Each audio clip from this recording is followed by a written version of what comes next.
ಸಂತ ಶ್ರೀ ಬಾಳು ಮಾಮ ಜಾತ್ರೆ ಸವದತ್ತಿ ತಾಲೂಕಿನ ಹಿರೇಬೋದನೂರು ಗ್ರಾಮದ ಸಂತ ಶ್ರೀ ಸದ್ಗುರು ಬಾಳು ಮಾಮ ಜಾತ್ರೆ ಪ್ರತಿ ವರ್ಷದ ಪದ್ಧತಿಯಂತೆ ಆಷಾಢ ಮಾಸದ ನಿಮಿತ್ತ ಗ್ರಾಮದಲ್ಲಿ ಜಾತ್ರೆ ಹಿರೇಬೋದನೂರು ಗ್ರಾಮದ ದಿನನಿತ್ಯ ಪೂಜಿಸ್ತಾ ಇರುವ ಬೀರಪ್ಪ ಅಜ್ಜನವರು ಬಾಳು ಮಾಮನ ಪವಾಡದ ಬಗ್ಗೆ ನಮ್ಮ ವಾಹಿನಿಗೆ ವಿವರಣೆ ಕೊಟ್ಟಿದ್ದಾರೆ. ಗ್ರಾಮದ ಹಿರಿಯರು ಕೂಡ ತಮ್ಮ ಅನಿಸಿಕೆಯನ್ನು ವ್ಯಕ್ತಪಡಿಸಿದ್ದಾರೆ. ನಮಸ್ಕಾರ. ತಮ್ಮ ಹೆಸರು? ಅಜ್ಜನವರಿಗೆ ಮತ್ತು ನಿಮಗೆ ಇರುವಂತ ಸ್ವಲ್ಪ ಸಂಬಂಧದ ಬಗ್ಗೆ ನಮಗೆ ಮಾಹಿತಿ ನೀಡಬಹುದಾ? ಹೇಳ್ರಿ. ನೋಡ್ರಿ, ನಮ್ಮ ಅಪ್ಪ ಮಾಮ ಅಜ್ಜನ ಕೂಡ ಹೋಗಿದ್ರಿ. ಅವ್ರ ಭಕ್ತರು ನೋಡ್ರಿ, ಅವ್ರ ಮಾಮ ತಿಳ್ಕೊಂಡ್ರಿ. ಹಿಂದಗಡೆ ಮಾಮನ ಅವನು ಕುಡಿ ಕುಡ್ಕಾಯ್ತಿದ್ದ. ಎಲ್ಲಿ ಅವ್ರ ತಮ್ಮ ಗ್ರಾಮದೊಳಗ ಅಂದ್ರ ಅದ್ಮಾಪುರದೊಳಗ? ಒಂದಲ್ಲ, ಲಿಂಗಾಪುರ, ಚಿಕ್ಕೋಡಿ ತಾಲೂಕದಾಗ ಎಲ್ಲ ಕಡೆ ಆಡೋರು. ನಿಮ್ಮ ತಂದೆಯವರು ಅಲ್ಲಿ ಇದ್ರಿ? ಅವ್ರು ಕೂಡ ಇರ್ತಿದ್ರು. ಸುಮಾರು ಎಷ್ಟು ವರ್ಷ ಇದ್ರು ಅವ್ರಲ್ರಿ? ನಮ್ಮ ಅಪ್ಪ ಅಂತ ತಲೆ ಕೆಟ್ಟಿದ್ರಿ. ತಲೆ ಕೆಟ್ಟ 12 ತೊಲಿ ಬಂಗಾರ ಮಾರ್ಕೇಸಿಂದ ದವಾಖಾನಿಗೆ ಹಾಕಿದ್ರು. ಆರಾಮಾಗ್ರಿ. ನಮ್ಮ ಊರ ಒಬ್ಬಗ ನೋಡಿ ಬಂದಿದ್ರು ಅಜ್ಜಾರನ್ನ. ಯಾದವಾಡ ಕುರಿಯದ್ದು ಅವರು. ಯಾದವಾಡ ಕುರಿಯದ್ದು ಇಂಥ ಊರಾಗ ಮತ್ತು ದೇವರೇಶಪ್ಪನ ಕುರಿಯದವು. ಅಲ್ಲಿ ಹೋಗೋಣ ಬಾ ಅಂತ ನಮ್ಮ ಅಪ್ಪನ ಕರ್ಕೊಂಡು ಹೋದಗಳಿಗೆ ಅಂದ್ರೆ ಅವನು ಪ್ರಸಾದ 3 ದಿನ ಉಣ್ಕೊಡ್ದು ನಮ್ಮ ಅಪ್ಪನ ತಲೆಯಲ್ಲ ಸುದ್ದಾಗಿತ್ತು. ತಲೆ ಅವ್ರು ಸುದ್ದ ಆತನವಾಗ ಇವು 3 ಹೋಗೋದು ಪರಮೇಶ್ವರ ಅಂತ ಹೇಳಿ ನಮ್ಮ ಅಪ್ಪ ಕೂಡ ಹೋಗ್ಬಿಟ್ರು. ಅಷ್ಟೇ ರಗಡಿದ್ರಿ, ದುಡಿಯಾಗಬೇಕಲ್ರಿ ಅದ್ರಾಗ. ಹಿಂಗಾಗಿ ಬರ್ತಾನೆ ಮಾಡ್ಬೋದು. ನಮ್ಮವ್ವ ಹಂಗೆ ಬೇಯಕ್ಕೆ ಹಿಂದಾಗ ನೀನು ಹೆಂಡತಿಗಳ ಕೇಳಿ ಸಾಕಾತಿ, ನೀವು ಹೋಗಿಬಿಡ. ನೀನು ಬೇತಾಳ ಅಂದ್ರೆ ಆಕಿನ ಕಡ್ದ ಬಿಡ್ತಾನೆ. ಒಟ್ಟು ಮಕ್ಕಳು ತಲೆ ಮೇಲೆ ಅಕ್ಕಿ ಕಾಳು ಹೋಗಿಬಿಟ್ಟ ಸಾಯ್ದಲ್ಲಿ ಆಕೆ. ಕಡಿ ಮಕ್ಕಳು ತಲೆ ಮೇಲೆ ಅಕ್ಕಿ ಕಾಳು ಹೋಗೋದು ಸಾಯ್ತಾಳೆ ಆಕೆ. ಅದ ಪ್ರಕಾರ ನಮ್ಮ ಅವ್ವ ಸಾತಗಳಿಗೆ ಅಂದ್ರೆ 200 ರೂಪಾಯಿ ಕೊಟ್ಟು ಕಳಿಸಿದ್ರೆ ಎತ್ತ ತರಬೇಕು, ಮನೆ ಕಟ್ಟಿಸ್ಬೇಕು, ಹುಡುಗರಿಗೆ ಅರಿವಿ ತರಬೇಕು, ಮತ್ತು ಅವ್ರಿಗೆ ಅರ್ಧ ಜೋಳ ಕೊಂಡಿಟ್ಟು ಇಟ್ಟು ಮಾಡಿ 5 ರೂಪಾಯಿ ಉಳಿತಾವೆ. ಅವ 5 ರೂಪಾಯಿ ತೊಗೊಂಡು ಹೊಳೆ ಕರೀಬ ಬರೋಬ್ಬರಿ 5 ರೂಪಾಯಿ ಉಳಿದುಗಳಿಗೆ ಯಾರು ಅವನು 5 ರೂಪಾಯಿ ತೊಗೊಂಡು ಹೊಳೆ ಹೋಗಿ ಕಷಿಂದ ಬರ ಬೇತ್ರಿ. 2 ವರ್ಷ ಬಿಟ್ಟು ಕಾಸು ಬರ ಬೇದ್ರಿ. ಕರಿ ಭೂಮಿಯಲ್ಲಿ ಅವ್ ಕೊಡಿಸಿದ ಹೊಲ 35 ಜೋಳ. ಅವ್ರ ತಮ್ಮ ಕೈಲಿಂದ ಅಮೌಂಟ್ ಹಾಕಿ ನಿಮಗೆ ಭೂಮಿಯನ್ನು ಕೊಡಿಸಿದ್ರು? ಕೊಡಿಸಿದ. ಅಂದ್ರೆ ನಿಮ್ಮ ಬಡತನ ಕಂಡು? ಈಗ ಅದು ಭೂಮಿಲಿ ಐತ್ರಿ. ಮತ್ತೆ ಅವ್ರ 200 ರೂಪಾಯಿ ಕೊಟ್ಟ ತಂದಂತ ಹಣದಲ್ಲಿ ಇವ್ರು ಕಟ್ಟಿಸಿದಂತ ಮನೇನು ಇನ್ನೂ ಐತ್ರಿ? ಮನೇನು ಐತ್ರಿ, ಹೊಲನೂ ಐತ್ರಿ. 35 ಚೀಲ ಜೋಳ. ಅವ್ರು ಹೋಗಿ ಕಿಟ್ಟವನ ಲಿಂಗಾಪುರ ಪಾದ. ಏನೇನು ಒಕ್ಕಲ ಮಾಡಿ ಬಂದೆ ಅದಗಳಿಗೆ ಎಲ್ಲ ಭೂಮಿಯೆಲ್ಲ ಕಮರ್ಕ್ಕೆ ಹೋದ್ಯಪ್ಪ. ನೀವು ಕೊಡಿಸಿದ 35 ಚೀಲ ಜೋಳ. ಅದ್ಯಾಂಗ 35 ಚೀಲ ಜೋಳ ಅಂತೆ ಅಂತಂದ. ಮತ್ತು ಉಳಿದು ಯಾಕೆ ಆಗಲಿಲ್ಲ? ಯಾಮಲ್ ಮಾಮ ಮಾತಾಡೋದು ಬೆಳೀತು ಆದ್ಯ ಕರಿಗಾಲನ್ನ ಹಾಕಿ ಬೆಳ್ತನಕ ನೀರು ಹಾಕಿ ಚೆನ್ನಾಗಿ ಕೂದಲಿದ ನಮ್ಮ ಅಂತ ಹೇಳ್ರಿ. 35 ಚೀಲ ಜೋಳ ಆಗ್ಬೇಕತ್ತಿದ್ರೆ ಹಳದ ನೀರು ತಂದು ಹಾಕಿದ ಅಂದ್ರೆ ಮಾಮ ಅಂದಾಗ ಜೋಳ ಹಳದ ಹಿಂಗೆಲ್ಲ ಪೌಡ್ ಮಾಡಿದಾರೆ ನಮ್ಮ ಮನೆಗೆ. ಅವನು ಮರತ್ ನಾವು ಊಟ ಮಾಡಾಗಿಲ್ಲ. ಅಲ್ಲಿ ಆದ ಪ್ರಕಾರ ನೀವು ತಮ್ಮ ಗ್ರಾಮದೊಳಗೆ ಗುಡಿ ಕಟ್ಟಬೇಕಂತ ನಿರ್ಣಯ? ನಿರ್ಣಯ ರೀ. ಅವ್ನ ಮಾಮನ ಹೇಳಿದ್ರಿ ಜೋಳ. ಅಂದ್ರೆ ಸುಮಾರು ಅವ್ರ ದೇಹ ಬಿಡುವಾಗ ನೀವು ಹೇಳಿ ಜೋಳ ಏನಂತ ಹೇಳಿದ್ರಿ ಅವಾಗ? ಅವ್ರಲ್ಲಿ ಕುಂಕುಮ ಹಚ್ಚಿ ಬಂದನು, ಅದನ್ನು ಅಳಗಿಸ್ಬೇಡ ಅಂತ. ಅವಾಗಿಂದ್ರೂ ಇಲ್ಲಿವರೆಗೆ ಮಟ್ಟ ನೀವು ಇಲ್ಲಿ ಪ್ರತಿನಿತ್ಯ ಪೂಜೆ ಪ್ರತಿನಿತ್ಯ ಪೂಜೆನೂ ಮಾಡ್ತೀವಿ. ಮತ್ತು ವರ್ಷಕ್ಕೊಮ್ಮೆ ಆಷಾಢ ಜಾತ್ರೆನೂ ಮಾಡ್ತೀವಿ. ಆಷಾಢ ಮಾಸದಾಗ ಜಾತ್ರೆ ಮಾಡ್ತೀವಿ. ಮುಂದೆ ಶಿಗಿಮನ್ಯಾಗ ಜಲಂ ಕಾಳು ಮಾಡ್ತೀವಿ. ಇಟ್ಟು ಕೆಲಸ ಮಾಡ್ಕೊಂಡು ಹೊಂಟಿದ್ರಿ. ದೇವ್ರು ಮಾತ್ರ ಆರಾಮ ಇಟ್ಟಾನ್ರಿ. ಇಲ್ಲಿ ಈಗ ಬರುವಂತ ಭಕ್ತರು ತಮ್ಮ ಕಡೆ ಬರ್ತಾರೆ ಬರ್ತಾರೆ. ಬಂದು ತಮ್ಮ ಹರಕೆಗಳನ್ನ ಇಲ್ಲಿ ಎಲ್ಲ ತೀರ್ಸ್ಕೊಂಡು ಹೋಗ್ತಾರೆ. ಮದುವೆ ಮಾಡ್ಕೊಂಡು ಹೋಗ್ತಾರು, ಮಕ್ಕಳ ಜವಳಿ ತಕೊಂಡು ಹೋಗ್ತಾರು. ಮತ್ತು ಏನ್ರ ಅವ್ರ ನೌಕರಿ ಹೋಗೋ ಹುಡುಗರು ಇದ್ರೆ ಮಾಮಾಗ ಬಿಡ್ಕೋತಾರ್ರಿ, ಅವ್ರ ನೌಕರಿನೂ ಹೋಗ್ತಾರು. ಅದೆಲ್ಲ ಅವ್ರು ಬಿಡ್ಕೊಂಡೆಲ್ಲ ಆಗತ್ತೆ. ಇಲ್ಲಿ ಈ ಗುಡಿ ಆದಾಗಿಂದ್ರೆ ನಿಮ್ಮ ಕಡೆ ಯಾರು ಬಂದು ಯಾರು ಹಂಗೆ ಗೌರ್ಮೆಂಟ್ ಅದು ಅದಾರೇನ್ರಿ? ಉದಾಹರಣೆ ಅದಾವೇನ್ರಿ? ಗೌರ್ಮೆಂಟ್ ಅದಾವ್ರಿ. ಇಲ್ಲಿ ಗೌರ್ಮೆಂಟ್ ನೌಕರಿ ಹೋದಾರ ಯಾರು ಉದಾಹರಣೆ ಅದಾವ ಇಲ್ಲಿ ಬಂದ ಕಾರ ನೀವು ಹೇಳಿದ ನಂತರ? ಈ ಊರಾಗ 8 ಮಂದಿ ನೌಕರಿ ಅದಾರ ನೋಡ್ರಿ. ನಮ್ಮ ಊರ ಅಂತ ಬರ್ತಾನೆ ಯಾರಿಗೂ ಅವ್ರು ಹಾಕಲ್ಲ ಅಂತ ಬರ್ತಾನೆ. ಈಗ ಮನೆಗೆ ಒಬ್ರು ನೌಕರಿ ಹೋಗಿದಾರೆ ಮಾಮ ಅನ್ಕೊಂಡಿದ್ದಾರೆ. ಇವಾಗ ಬೇಡ್ಕೊಳ್ಳೋದು ಮಾಮ ನಾವು ನೌಕರಿ ನೀನು 1 ತಿಂಗಳು ಕುರಿ ಕಾಯ್ತು ನಂತರ ಬೇಡ್ಕೊಳ್ಳೋದು, ಒಂದು ಜಾತ್ರೆ ಊಟ ಹಾಕಿಸ್ತಾನ ನಂತರ ಬೇಡ್ಕೊಳ್ಳೋದು. ಅವ್ರು ನೌಕರಿ ಹೋಗಿರೋದು ಹಿಂಗಿದ್ರಂತ ಇಲ್ಲಿ ಮಠ ಮಾಡ್ತಾರೆ. ಈಗ ಪ್ರತಿ ವರ್ಷ ಜಾತ್ರೆಗೂ ಅವ್ರು ಬರುವಂಥ ಒಂದು ಅದಿರತ್ತೆ.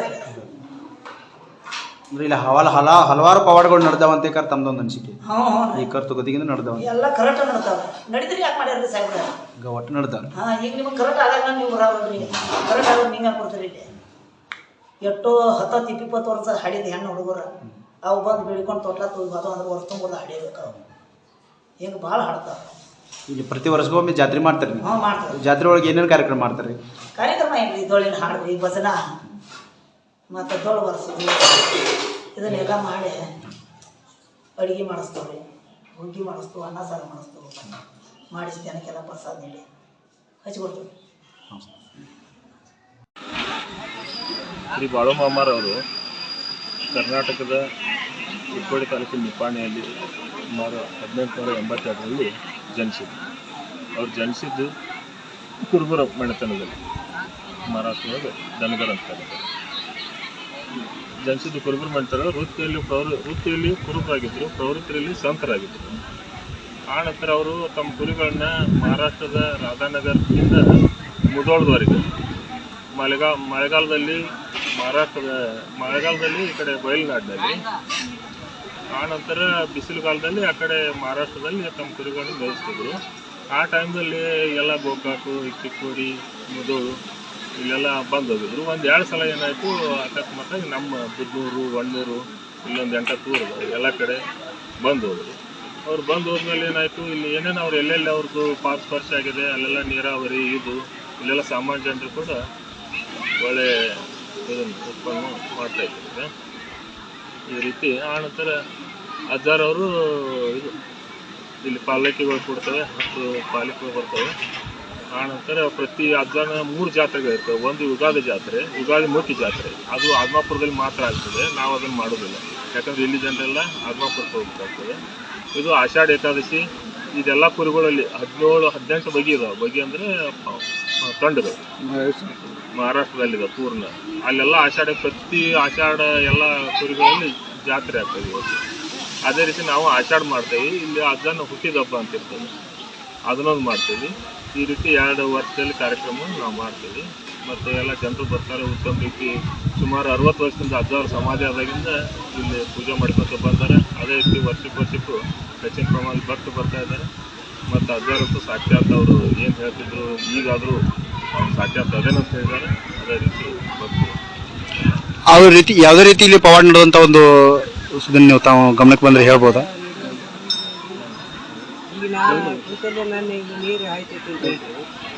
ಅಲ್ಲ, ಅವರು ಈ ಸ್ಥಳಕ್ಕೆ ಏನು ಬಂದಿರಲ್ಲ.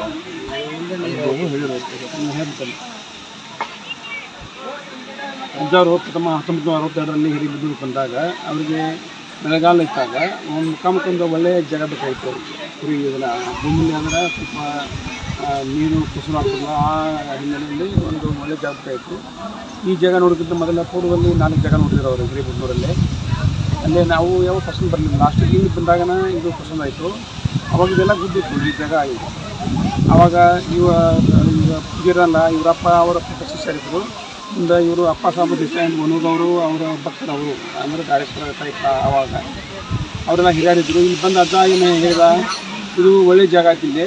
ಇದು ವಾಸ್ತು ಪ್ರಕಾರ ಈ ಪ್ರಕಾರ ಒಂದು ಹಿಮಾಲಯ ಗುಡ್ಡದಾಗ ಐತಿ. ಆನಂತರ ಬಿಟ್ಟರೆ ಜಾಗ ಅಂತ ಅಜ್ಜ ಹೇಳಿದ. ಮುಂದೆ ಏನು ಹೇಳಿದ ಅಜ್ಜ, ಇಲ್ಲಿ ಮುಂದೆ ಏನಂದ್ರೆ ಅಜ್ಜನ ಇದೈತಲ್ಲ ಕಟ್ಟಿ ಐತ್ಲಿ, ಅಲ್ಲಿ ಅವಾಗೇನು ಇರಲಿಲ್ಲ. ಅವಾಗ ಅಜ್ಜ ಏನು ಹೇಳಿದ, ದುರ್ಗಾಪುರ ತನ್ನ ಶಿಷ್ಯಾಗ ದುರ್ಗಮ್ಮಗಳ ಅಂತಿದ್ದವ ಅಜ್ಜ ಅಂತಿದ್ದ. ಅಂದ್ಕೂಡಲೇ ಹೇಳಪ್ಪ ಅಂತ ಇಲ್ಲಿ ಟೆಂಟ್ ಹಿಡಿ ಅಂತ ಅಂದವ. ಅವನು ದುರ್ಗಪ್ಪ ಅಜ್ಜ ಏನು ಹೇಳಿದ, ಅಪ್ಪ ಇಲ್ಲಿ ಗುಡ್ಡ ಕಲ್ಲ ಬರೋದವು, ಇನ್ನೂ ಸ್ವಲ್ಪ ಮುಟ್ಕುದು ಜಾಗ ಚೌಕ ಅಂದ್ರೆ ಸಿಂತಳ ನೆಲಾತಿ, ಅಲ್ಲೇ ಟೆಂಟ್ ಹಾಕೋ ಅಂದ್ಕೂಡಲೇ ಏನಂತ ಅಜ್ಜ ಸಿಟ್ಟಿಗೆ ಅದ ಈ ದುರ್ಗಮ್ಮಗನ ಅಲ್ಲೇ ಗಂಗವ್ವ ಬರೋಕಿರೋದು ಇಲ್ಲಿ ಟೆಂಟ್ ಹಿಡಿ ಅಂತಂದ. ಗಂಗವ್ವ ಬರೋಕ್ಕಾಗಲೇ ಗುಡ್ಡದಾಗ ಇಲ್ಲಿ ಹಿರಿಯರಿಗೆಲ್ಲ ಇದ್ರು, ಎಲ್ಲ ಇದ್ರು ಅವಾಗ ಹಿರಿಯರು. 1 ವರ್ಷ ಆಯಿತು ದುರ್ಗಪ್ಪ ಮುಂದೆ ಒಂದು 4-5 ಊರು ಹಿರಿಯರಿದ್ರು. ಎಲ್ಲರಿಗೂ ವಿಚಿತ್ರ ಆಯಿತು. ಈಗ ಮುಂದೆ ಇಲ್ಲಿ ಗುಡ್ಡ ಐತಿ, ಅದು ಗಂಗವ್ವ ಬರ್ತಾವ ಅಂದ್ಕೊಂಡು ಇಲ್ಲಿ ಹೆಂಗೆ ಬರ್ತಾವೆ ಮಾತಾಡಕತ್ರು ಎಲ್ಲರೂ. ಮುಂದೆ ಅದು ಏನಾಯಿತು, 4 ವರ್ಷ ಹಿಂದೆ ಹೇಳಿದ ಅಂತ ಹೇಳಿದ್ರೆ ಈಗ ಮಾರ್ಕಲ್ಲೇ ಆಯಿತು. ಸುಮಾರು ಈಗ ಒಂದು 15-20 ವರ್ಷದಿಂದ ಅಲ್ಲೇ ಅದೇನು ಹೇಳಿದ್ರೆ ಅಲ್ಲೇ ಗುಡಿ ಮುಂದೆ ನೀರು ಹಾಯ್ತದು. ಅಂದ್ರೆ ಅಜ್ಜ ಏನು ಹೇಳ್ತಾನಲ್ಲ ಅದು ಹಂಗೆ ಕಟ್ನ ಆಗ್ತಿತ್ತು. ಮತ್ತು ಇಲ್ಲಿ ಏನು ಬುದ್ನೂರಲ್ಲಿ ಇದ್ದಿಲ್ಲ ಅವಾಗ. ಸುಮಾರು ಅವ್ರು ಎಲ್ಲಿ ಕುರಿ ಜೊತೆ ಎಲ್ಲಿ ಅಡ್ಡಾಡಿರಲ್ಲ ಒಂದು 8 ಊರ ಅವೆಲ್ಲ ನೀರಾವರಿಗೆ ಅವ್ರೇನು ಮ್ಯಾಲೆ ಹೋಗಿಲ್ಲ. ಅಲ್ಲೇ ಒಂದು 40 ಕಿಲೋಮೀಟರ್ ನೀರಾವರಿಲ್ಲ. ಇವ್ರೇನು ಕಾಲಡಿಯಿಂದ ಪೂರ್ತಿ ಎಲ್ಲ ನೀರಾವರಿಗೆ ಅಲ್ಲ. ಅಂದ್ರೆ ಅಜ್ಜ ಏನು ಬಯಂದೇನು ಬರ್ತಿತ್ತಲ್ಲ ಅದು ಸಾಕ್ಷಾತ್ ಪರಮೇಶ್ವರ ಇದ್ದಾನೆ. ಈಗಾದರೂ ಅವ್ನು ತೀರ್ಕೊಂಡ ನಂತರ ಅವಾಗ ಅಜ್ಜಂದು ಇಲ್ಲಿ ಬಂದಾಗ ಒಂದು 3,000 ಕುರಿ, ಈಗ 7,000 ಕುರಿ ಇರೋದು ಅಜ್ಜನು. ಎಲ್ಲ ಎಲ್ಲ ಭಕ್ತರ ಮೇಲೆ ಎಲ್ಲ ಅಜ್ಜ ಅಂದ್ರೆ ಅಜ್ಜ ಅಂದ್ರೆ ಬೈಂದು ಬರ್ತಿಲ್ಲ, ಅದು ದೇವರ ಸಾಕ್ಷಾತ್ ಪರಮೇಶ್ವರ ಹೇಳಿದಂಗಲ್ಲ. ಇನ್ನೊಂದು ಹೋಗ್ಬೋದು. ಅದೇ ರೀತಿ ಇಲ್ಲಿ ಭಕ್ತರು ಭಾಳ ತುಂಬ ಸಹಾಯ ಮಾಡ್ತಿದ್ದಾರೆ ಎಲ್ಲ ರೀತಿ. ಇಲ್ಲಿ ಉಳಿದು ಕಟ್ಟೋದಕ್ಕೆ ಯಾರು 2 ಲಕ್ಷ 3 ಲಕ್ಷ, ಒಬ್ಬರು 1 ಎಕರೆ ಹೊಲ ಕೊಟ್ಟರು. ಅದೇ ರೀತಿ ಇವತ್ತಿನ ಜಾತ್ರೆಗೆ ಶ್ರೀಯುತ ಉಣ್ಣಿ ಪರಿವಾರದವರು 3,51,000 ರೂಪಾಯಿದು ಬೆಳ್ಳಿದು ಉತ್ಸವ ಮೂರ್ತಿ ಪಾಲ್ಕಿ ಒಳಗಿಟ್ಟು ಪೂಜೆ ಮಾಡುವಂಥ ಮೂರ್ತಿನ ಇವತ್ತು ಅದ್ರ ಸಲುವಾಗಿ ದೇಣಿಗೆ ಬಂತಿಗೆ ಕೊಟ್ಟಿದ್ದಾರೆ. ಅದನ್ನು ನಾವು ಇದು ಮಾಡಿ